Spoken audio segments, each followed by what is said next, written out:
जन्म के बाद छठ पूजा सबसे पहले कर्ण किया था, फिर दूसरी बार महाभारत में ही द्रौपदी ने किया था। वो अपनी धन संपदा को प्राप्त करने के लिए, जो कि पांडवों का सब कुछ छीन चुका था। तो छठ पूजा उसने किया तो उसको प्राप्त हुआ। हमारे बिहार और यूपी बंगाल में ही ज़्यादा छठ की पूजा होती है। तो क्या ये जो धर्म के आधार पर बनाया गया छठी मैया का त्यौहार था केवल यूपी बिहार वालों के लिए ही बनाया गया? पूरे भारत देश के अंदर हर स्टेट में होना चाहिए था ना। जब अपने खाने के लिए करना है तो हम कुछ भी करेंगे, कुछ भी ले जाएंगे। छठी मैया को चढ़ाया जाता है। छठी मैया खाती है, किसने देखा है छठी मैया को? किसी ने देखा है? करके जाओ और बाहर इस तरह से खड़े हो जाओ और खड़ा होकर के बस छठ पूजा कर लिए, हम अर्घ दे दिए, सूर्य की उपासना कर ली। अरे भैया ये कौन सा, इसका मतलब कोई इसका नियम है, कानून नहीं है। हिंदुओं के सबसे बड़े त्योहारों में से एक छठ महापर्व की तैयारी अब बहुत ही जोरों शोरों से चल रही है और छठ महापर्व को लेकर बाजार में रौनकें जो है काफ़ी तेज हो गई है और लोग घाट पर जा रहे हैं और अपना अपना जो छठ घाट होता है उसको बनाने का भी काम कर रहे हैं। लेकिन एक बहुत बड़ी आबादी देश की है और बुद्धिजीवी वर्ग कह सकते हैं जो कि छठ पर्व का जो है बहिष्कार करती है। और आज इसी मसले पर हमारे साथ बातचीत करने के लिए सोशल एक्टिविस्ट कामेश्वर सिंह मौजूद हैं। बात करेंगे कि इनके अनुसार जो है छठ पर्व का क्या महत्व है या फिर क्यों नहीं मनाना चाहिए। पहले तो सर अपना पूरा परिचय बताइए। जी, मेरा नाम कामेश्वर सिंह है जी। मैं बिहार की धरती बक्सर जिला राजपुर प्रखंड के अंतर्गत मेरा गांव है हरपुर। मैं उस गांव से आता हूं। छठ महापर्व हिंदुओं का सबसे बड़ा महापर्व के रूप में देखा जाता है, इसको आप कैसे देखते हैं? देखिए, हमारे यहाँ जो है हमारे भारत में बहुत वैज्ञानिक हैं। इतना वैज्ञानिक है कि कहिए मत। बिल्कुल। लेकिन जितने भी अच्छे क्वालिटी के वैज्ञानिक हैं वो भारत में हैं और जितने कमजोर क्वालिटी के वैज्ञानिक हैं उनका विदेशों में पूछ होता है। जानते हैं क्यों? इसलिए कि जो कमजोर वैज्ञानिक हैं वो तंत्रों का, यंत्रों का आविष्कार करते हैं और जो अच्छे क्वालिटी के वैज्ञानिक हैं वो धर्म और देवी देवताओं का आविष्कार करते हैं। तो हमारे यहाँ अच्छे क्वालिटी के जितने भी वैज्ञानिक हैं हमारे भारत में, हमारे देश में केवल देवी देवता धर्म पूजा पाठ का आविष्कार करते हैं। तो छठ जो महापर्व है ये तो प्रकृति की पूजा है, इससे आपको क्या दिक्कत है? प्रकृति की पूजा, प्रकृति यानी कि सूर्य की पूजा, सूर्योपासना की पर्व कहा जाता है। तो भैया कहने का मतलब यह है कि सूर्य जो है, देखिए महाभारत के अनुसार मैं बात कर रहा हूँ, थोड़ा सा एक कथा है कि महाभारत में सबसे पहले छठ पूजा जो है वो कुंती ने किया था पुत्र प्राप्ति के लिए, जिसमें उसी के आधार पर कर्ण का भी जन्म हुआ था। लेकिन सबसे पहले कर्ण ने ही छठ पूजा किया था। जन्म के बाद छठ पूजा सबसे पहले कर्ण किया था, फिर दूसरी बार महाभारत में ही द्रौपदी ने किया था। वो अपनी धन संपदा को प्राप्त करने के लिए, जो कि पांडवों का सब कुछ छीन चुका था। तो छठ पूजा उसने किया तो उसको प्राप्त हुआ। तो भैया कहने का मतलब यह है कि हमारे देश के अंदर वैज्ञानिकों ने जितने भी देवता बनाया, हर किस्म का, कोई धन के लिए बनाया, देवी देवता लक्ष्मी गणेश को बना दिया, इनको सूर्य को बना दिया बेटा पुत्र प्राप्ति के लिए। कह रहा था कि दूसरी बार छठ पूजा ये द्रौपदी ने किया तो उनका पांडवों का खोया हुआ धन साम्राज्य जो भी था वो वापस मिल गया। तो एक तरफ सूर्य जो है वो पुत्र प्राप्ति का भी वरदान देता है और दूसरी तरफ धन संपदा का भी। तो फिर लक्ष्मी गणेश को क्यों पैदा किया गया? मेरा तर्क यह है, यहाँ पर लॉजिक हमको ठीक नहीं लगता है। अच्छा, अगर धन संपदा और उनका राज्य पाट वापस करना ही था, उसको मांगना ही था, तो लक्ष्मी गणेश से मांगना होता ना। लक्ष्मी गणेश से क्यों नहीं मांगा कि सूर्य से मांगा, जबकि सूर्य तो केवल पुत्र की प्राप्ति का वरदान देते हैं। लेकिन छठ महापर्व में लक्ष्मी गणेश की पूजा नहीं होती है, छठ पूजा पर आते हैं सर। हाँ, तो छठ वही तो मैं कह रहा हूँ कि फिर उसने द्रौपदी ने छठ पूजा क्यों किया था? उसको तो लक्ष्मी गणेश की पूजा करना चाहिए था ना।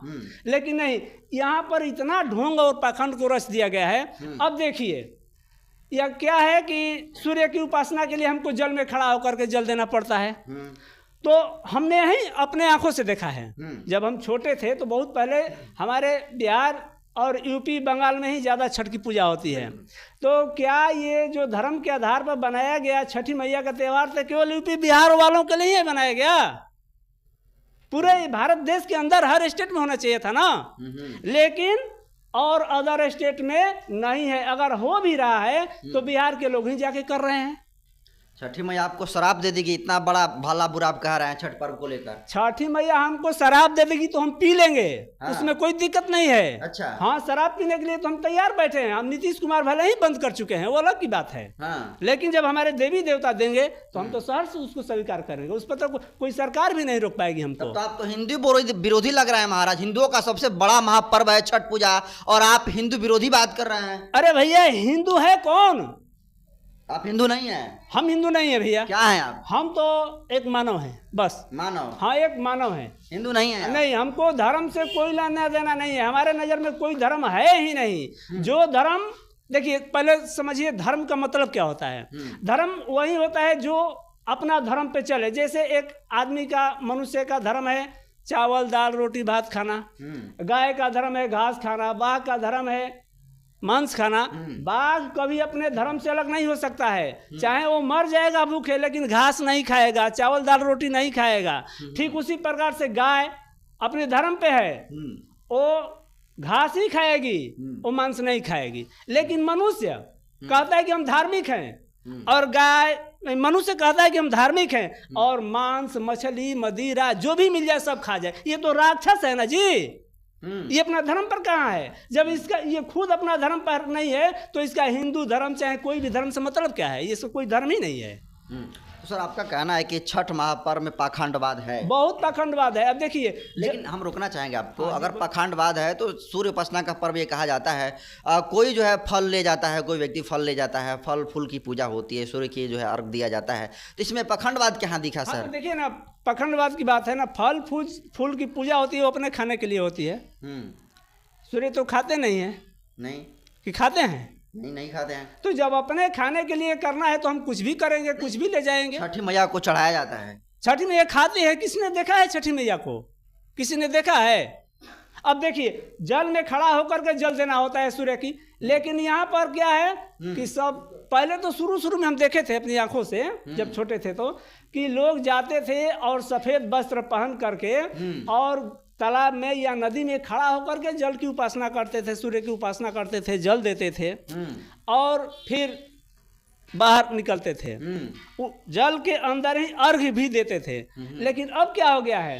अब हो रहा है ये कि जल के अंदर कोई जाने की जरूरत नहीं है, बस घर से नहा धो करके जाओ और बाहर इस तरह से खड़े हो जाओ और खड़ा होकर के बस छठ पूजा कर लिए, हम अर्घ दे दिए, सूर्य की उपासना कर ली। अरे भैया, ये कौन सा? इसका मतलब कोई इसका नियम कानून नहीं है।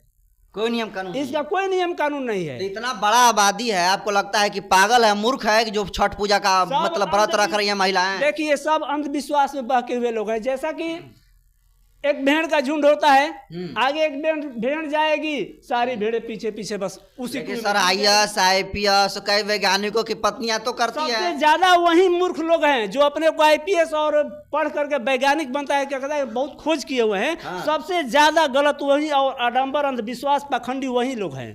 वो जानता है कि ये गोबर है, लेकिन उसको गणेश मान के पूजा कर। देखिए, गोबर को ही गणेश माना जाता है, गोबर को ही गणेश माना जाता है, न कि आप वहाँ पर ले जा करके रुई रख दीजिए या लोहा रख दीजिए, उसको गणेश नहीं माना जाएगा। तो गोबर का भी अपना यहाँ एक धार्मिक अनुसार बना दिया कि नहीं, गणेश जब भी बनेगा तो गोबर को ही बनाया जाएगा ना। लेकिन यहाँ पर देखिए, छठ मैया के अंदर हमारा कोई सिद्धांत ही नहीं है कि हम नदी में खड़ा होकर जल देंगे, कि तालाब में खड़ा होकर जल देंगे, कि अपने घर के आंगन में गड्ढा खोद के जल देंगे। इसका कोई सिद्धांत नहीं है। हम इसको कैसे धर्म मान लें और कैसे इस छठी मैया की पूजा हम करें? तो आपके हिसाब से किस पर्व को मनाना है? हिंदू कोई भी मनाए, हमको क्या लेना देना है भाई हिंदू से? हमको हिंदू से कोई मतलब नहीं है। अभी तो आप छठ पर्व पे इतना भड़क रहे हैं। तो हम ना भड़क रहे हैं इसलिए कि हम छठ को नहीं मानते। हमारे सिद्धांत के अनुसार, हमारे दिमाग के अनुसार, हमारे सोच के अनुसार वो आडंबर है, पाखंड है। अच्छा, ये बताइए, वीडियो देखने वाले ये कहेंगे कि मेरा पैसा, मेरा शरीर, हम भूखेंगे, हम अर्घ देंगे, आप होते हैं कौन हमको सलाह देने वाले? तो हम उनको कहाँ सलाह दे रहे हैं भैया कि आप मत करो। जब आपको गड्ढे में ही गिरना है भेड़ों की तरह तो आप गिरिए, हमको क्या मतलब है। आप गड्ढे में जाना चाहेंगे आप जाइए, लेकिन जिस दिन उनका दिमाग खुल जाएगा, दिमाग में वास्तविकता आ जाएगी, घुस जाएगा, उस दिन वो भी विरोध करेंगे उसका, वो भी विरोध करेंगे। आप कोई भी फेस्टिवल सेलिब्रेट नहीं करते हैं? देखिए, जो भी सत्य लगता है, जैसे दिवाली के त्यौहार है, घरों को सजाना है, रोशन करना है, साफ सफाई करना है, तो इसमें लॉजिक है कि भैया चलो हम प्रतिदिन तो नहीं अगर कर पाते हैं तो साल में एक बार भी कर लिए तो अपने घरों की सफाई हो जाती है पूरी अच्छी तरह से। वैसे तो प्रतिदिन साफ सफाई आधा अधूरा होता है, लेकिन एक बार पूरी सफाई हो जाती है तो थोड़ा रौनक बढ़ जाता है, तो मनाने योग्य है। लेकिन जहाँ कोई लॉजिक ही नहीं है वहाँ पर हम क्यों मनाएं। तो जितने भी हिंदू फेस्टिवल को सेलिब्रेट करते हैं, आपको लगता है कि बेलॉजिक ही ऐसे ही मतलब सेलिब्रेट करते हैं? बस ऐसे ही हैं, सभी ऐसे ही हैं। अब देखिए ना, अब 1 महीना जाते हैं बोल बम, उनका भी एक सिद्धांत है कि चलो गेरुआ वस्त्र पहन लिए लाल लाल और बोल बम हम चल दिए, 1 महीना हम मांस मछली नहीं खाएंगे, बाकी साल भर खाते रहेंगे। ये क्या धर्म हुआ भाई? 1 महीना नहीं खाओगे, साल भर खाओगे, तुम बहुत बड़ा का धार्मिक हो गए। वैसा व्यक्ति धार्मिक हो सकता है कभी? तो ढोंग है आपके हिसाब से? एकदम पूरा ढोंग है। देखिए बोल बम में क्या शिव का पूजा होता है, होता है ना, तो शिव का पूजा लगभग 95% नशेड़ी गंजेड़ी शराबी जुआड़ी ही करते हैं। शिव को वही लोग मानते हैं जो वामपंथी लोग होते हैं। जितने भी गांजा दारू शराब कुल खैनी वगैरह कुल खाते हैं लोग, गांजा वही लोग। देखिए, एक ड्राइवर है दिन भर में 50 गुटखा खाएगा, लेकिन आप अपने गाड़ी में सबसे पहले शिव का ही तस्वीर लगा के रखेगा, तो क्या है, वो बहुत बड़ा भक्त हो गया। अच्छा सर, छठ पर्व पाप इतना कुछ कहे, जो लोग वीडियो देख रहे हैं, हाँ, खासकर 90% आबादी इस वीडियो को वो लोग देख रही है जो छठ पर्व कर रही है, हाँ, ऐसे लोगों के लिए आप क्या कहेंगे? हम यही कहेंगे कि वो लोग अपने दिमाग का प्रयोग करें, उसमें खोजें तत्व क्या है, रहस्य क्या है, और उस आधार पर के खोज करने के बाद ही इसको करें तो भी बेहतर होगा। देखिए, एक बात मैं कहना चाहूँगा। हम लोग छोटे छोटे थे तो हम लोग की किताब में एक चैप्टर हुआ करता था कदम का पेड़, तो वहाँ पर एक लड़का अपनी माँ से कहता है कि माँ, यह कदम का पेड़ अगर माँ होता जमुना तीरे, अब मैं भी उस पर बैठ कंधैया बनता धीरे धीरे। उसका कहने का मतलब क्या है? उसका कहने का मतलब, देखिए, छठ पूजा से ही जुड़ा हुआ है वो। मैं बता रहा हूँ कैसे। अच्छा, वहाँ पर जमुना के तीरे जो कदम का पेड़ था उस पर कन्हैया प्रतिदिन बैठता था, और जमुना नदी में जितनी भी गोपियाँ या गांव की महिलाएं जाती थी स्नान करने, तो सिद्धांत के अनुसार, उनके कथा के अनुसार है कि उनके वस्त्र लेकर के भाग जाता था, यानी कि उसको नंगे देखने में मजा आता था, नंगे देखने में उसको मजा आता था।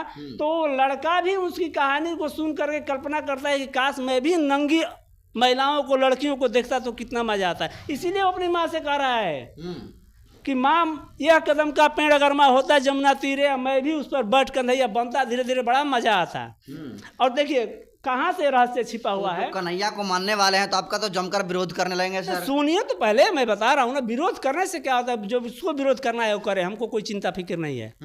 देखिए, अब छठ पूजा में क्या होता है कि उसी सीन को क्रिएट किया गया है। छठ पर्व में उसी सीन को क्रिएट किया गया है कि अब तो लोग समझदार हो चुके हैं।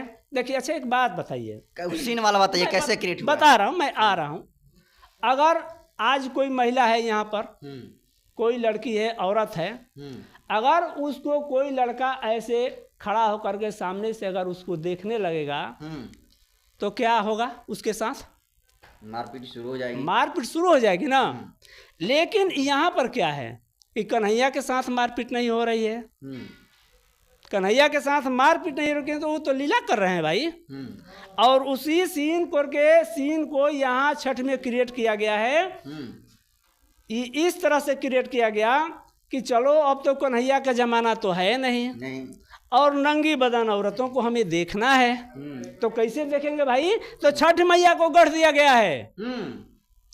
और इसमें क्या है कि महिलाएं पानी में खड़ा होकर के सफेद वस्त्र पर के, वो भी एकदम पतला, जिसमें पानी में भीगने के बाद उसका सारा बदन दिख जाए, सारा बदन दिख जाए, और उसको जा करके नजदीक से देखा जाता है, अर्घ दिया जाता है, क्या वो पिटाई करने योग्य नहीं है? तो जो महिलाएं पूज रही है, मतलब आपको कहना है कि वो अपना अज्ञान नग्न में है। नग्न प्रदर्शन कर रही हैं एकदम नग्न प्रदर्शन करवाया जा रहा है, वो कर नहीं रही है। छठ के नाम वो पर। तो अंधविश्वासी है ही, उनको तो पूजा पाठ में बहुत मजा आता है, वो उसी में लीन रहती है। और देखिए, कोई भी त्योहार जो है 95 या 99% महिलाओं के द्वारा ही क्रिएट किया जाता है, उन्हीं के द्वारा करवाया जाता है, इसलिए कि वो ज़्यादा नाजुक होती है, उनको जो भी कहिए बहुत जल्द वो समझ जाती है और मान जाती है। तो मैं कह रहा था कि उसी सीन को इस रूप में क्रिएट किया गया है और उसी को छठ मैया का नाम दे करके दूसरे रूप में इसको पूजा करवाया जा रहा है। मतलब आपका कहना है कि जो छठ पर्व होता है इसमें महिलाओं का अंग जो है अंग दिखता अंग है। प्रदर्शन, खुलेआम अंग प्रदर्शन। और अब देखिए, कुछ समझदारी आ गई है थोड़ा बहुत, अब समझदारी आ गई है थोड़ा बहुत। तो पहले जो शुरू हुआ था, मैं यही तो कह रहा था कि धर्म पे ये त्योहार है ही नहीं। जब इसका शुरू में ही धर्म बना दिया गया कि सफेद वस्त्र, वो भी पतला सा वस्त्र पहन के, और नीचे कोई अंग वस्त्र नहीं होना चाहिए, केवल बस एक, और जल के भीतर खड़ा होकर के ही पूजा पाठ करना है। लेकिन लोगों के अंदर जब ये आवाज उठने लगा, धीरे धीरे समझदारी आने लगी, कह रहे भैया ये तो पूरा बदन दिख रहा है। तो अब क्या हो रहा है, अब आजकल हम देख रहे हैं, शायद आप भी देखते होंगे, अब क्या हो रहा है कि औरतें पूरे वस्त्र में जाती है और रंग बिरंगे वस्त्र में जा रही है। तो कुछ तो समझदारी आ गया है ना, पहले से समझदारी पहले से समझदारी आ गया है, अभी भी बहुत है। हाँ, अब उसको मनोरंजन के रूप में मना रही हैं। चलिए सर, बहुत बहुत धन्यवाद सर आपको। जी धन्यवाद। तो आप जनतंत्र खबर देख रहे थे और देखिए कामेश्वर सिंह हैं जो कि सोशल एक्टिविस्ट हैं, और ये छठ पर्व को लेकर इनका क्या वक्तव्य था, इनके दृष्टिकोण को आप कैसे देखते हैं, कमेंट कर दीजिए। और यह वीडियो जनतंत्र खबर के यूट्यूब चैनल पर देख रहे हैं तो चैनल को सब्सक्राइब कर लीजिए, फेसबुक पेज पर देख रहे हैं तो पेज को फॉलो कर लीजिए। बाकी मैं नंदन बसंत हूँ, कैमरे पर साथी हैं हरिंदर जी। बहुत बहुत धन्यवाद।